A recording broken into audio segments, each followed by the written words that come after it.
The Book of Ruth is a separate book, obviously. And her story occurred during the time of the judges. So I included in this series, this section.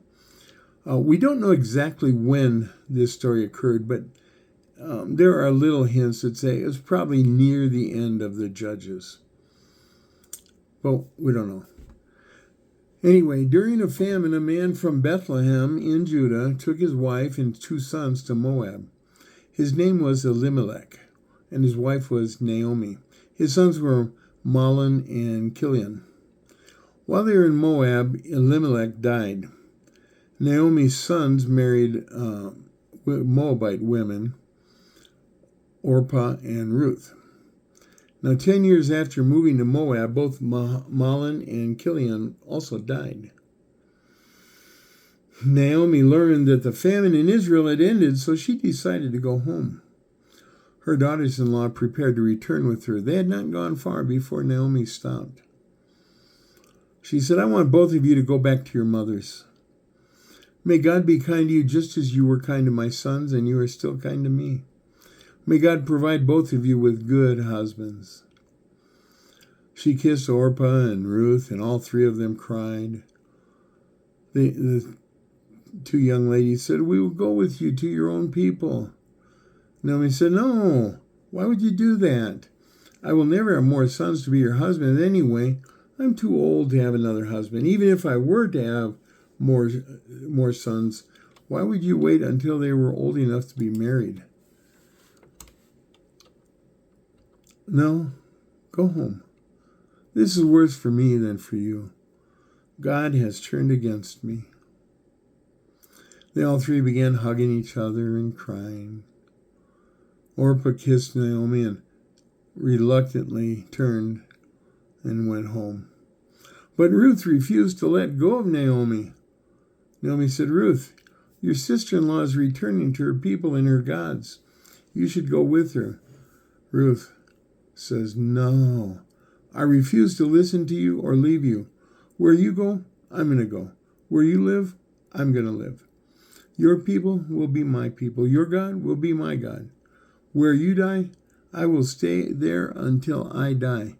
May God deal with me harshly if anything, even death, separates us."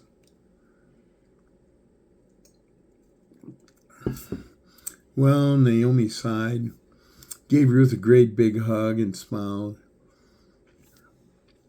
She said, "Thank you, Ruth. You have encouraged me greatly. I love you so much it hurts." Well, Naomi and Ruth returned to Bethlehem. Everyone there was excited to see Naomi. They all welcomed her home, but Naomi told them not to call her Naomi, which means pleasant. She said they should call her Mara, which means bitter. Naomi said, "I left with a husband and 2 sons and was joyful. I returned as a broken woman that God has turned against." Well, not too long after they had arrived in Bethlehem, it was time for the barley harvest. And Ruth said, "Naomi, I'm going to go search for a field where the harvest workers will allow me to gather any grain that they leave behind." Naomi said, "Oh, my dear daughter, you are so good to me. Go ahead and do what you've planned." Now Ruth found a field where the harvest workers allowed her to gather some grain. It turned out this field belonged to Boaz, who was related to Elimelech, Ruth's father-in-law. Boaz came to check on his workers. When he got there, he boomed out with a huge smile and a joyful voice, "God be with you all."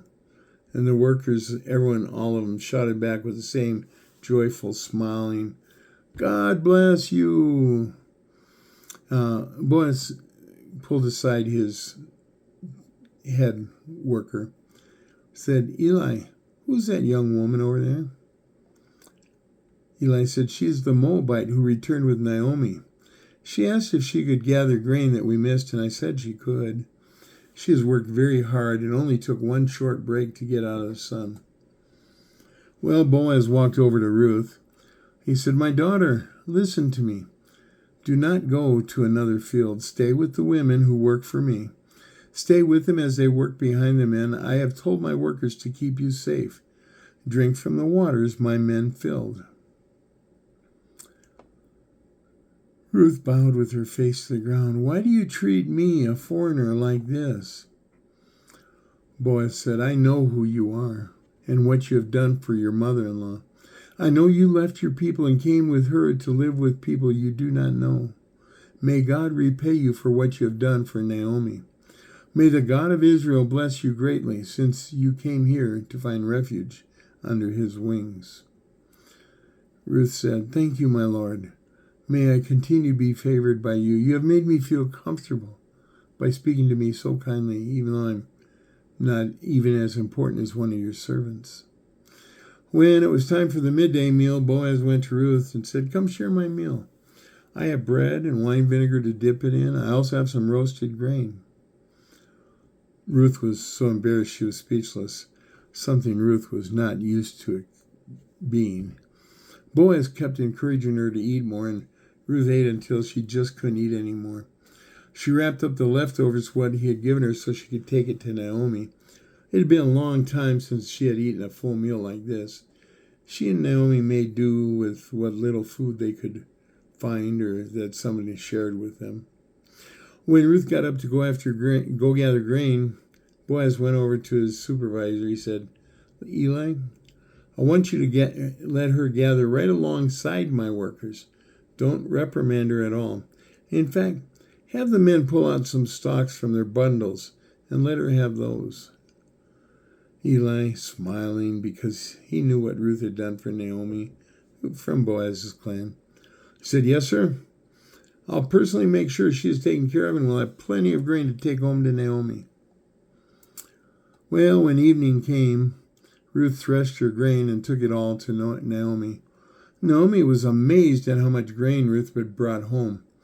Ruth gave Naomi the leftovers from her lunch. Naomi ate as Ruth excitedly shared the story of her day. Naomi kept shaking her head in amazement as Ruth told her story. Naomi said, "Who was the man that owned that field? May God bless this generous man." Ruth said, "Well, his name is Boaz." Naomi gasped in shock. "He is a close relative and a guardian for our family." Ruth said, "Wow. He also told me to come back and gather grain every day until the harvest is completed." Naomi said, "This is wonderful news. Stay with his young women through the harvest. If you went to another field, the men might rape you. But with Boaz's protection, you'll be safe." Well, at the end of the harvest, Naomi talked to Ruth about finding a home for her. She said, "Ruth, I must find you a home where you'll be happy and cared for." Ruth said, "But what about you? I need to take care of you."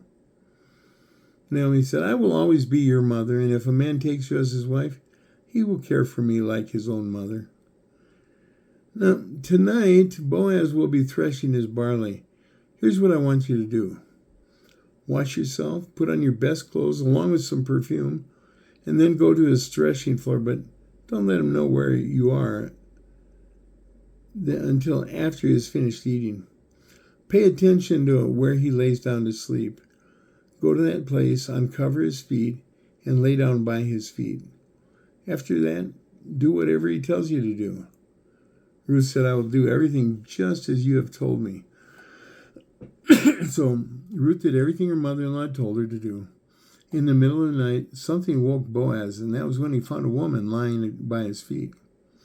He said, "Who are you?" She said, "I am your servant Ruth. Spread the corner of your blanket over me because you are our family guardian."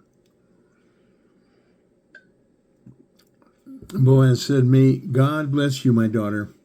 You demonstrate remarkable loyalty to your mother-in-law. You haven't chased after young men. Do not worry about anything. I will take care of everything. Everyone in town already knows about your loyalty. I am our family guardian, but there is another man who is more closely related. Stay here tonight. I will ask him what he wishes to do in regards to your situation. If he wishes, he will redeem you and will take good care of you. If he does not want to do that, then I will redeem you and care for you. Lay here until morning. But leave in the morning while it is still dark. so nobody can see that you were here. Your presence here must be kept secret. Also, give me your shawl. Ruth gave Boaz her shawl, and he poured a large amount of barley into it. Ruth left before it became light enough to identify someone. Naomi was waiting for Ruth. She said, "My daughter, how did things go?" Ruth told her about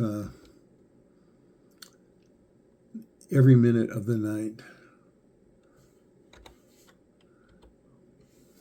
And Naomi smiled at Ruth's excitement.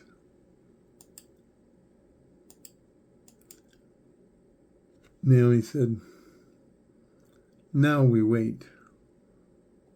Believe me when I say that Boaz will get things arranged today."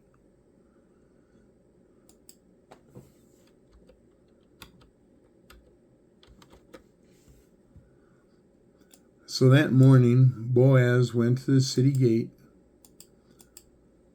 where the elders were sitting. And when the closer guardian arrived, Boaz said, "Come, sit by me." And the man did. Boaz then gathered 10 of the elders and invited them to sit near them also. Boaz said to him, "You are the nearest kin to Elimelech. Naomi has returned from Moab and wishes to sell the land that belonged to Elimelech. I am asking you in front of these elders what you wish to do. If you do not want to buy the land, then I am next in line to buy the land, and I'm ready to do so." The kinsman said, I'll buy the land." Boaz said, "When you buy the land, you will also acquire the Moabite daughter-in-law of Naomi. That will allow Elimelech's name to be carried on through the Moabite's son." Kinsman said, "Well, let me see. That could endanger my own family estate. I don't think I can do this. You have the right to buy Elimelech's land." Boaz, looking at the elders, he said, "You are witnesses that I have purchased property of Elimelech, Mahlon, and Kilion. By doing so, I have also bought Mahlon's widow, Ruth the Moabite, to be my wife, and this will maintain Elimelech's family name." And the elders all said, "We are witnesses. May God make the woman joining you like Rachel and Leah, who built the family of Israel. May you be famous in Bethlehem, and may your family be like the family of Perez, when Tamar gave birth to his son." Well, Ruth soon became pregnant, and all the women of Bethlehem told Naomi she was blessed, and they prayed that God would make her son famous to all of Israel. When they said that her daughter-in-law was better than 7 sons, Naomi smiled and nodded her head. Everyone celebrated when Ruth gave birth, and Naomi picked up the baby boy. They named him Obed. Obed was the grandfather of King David.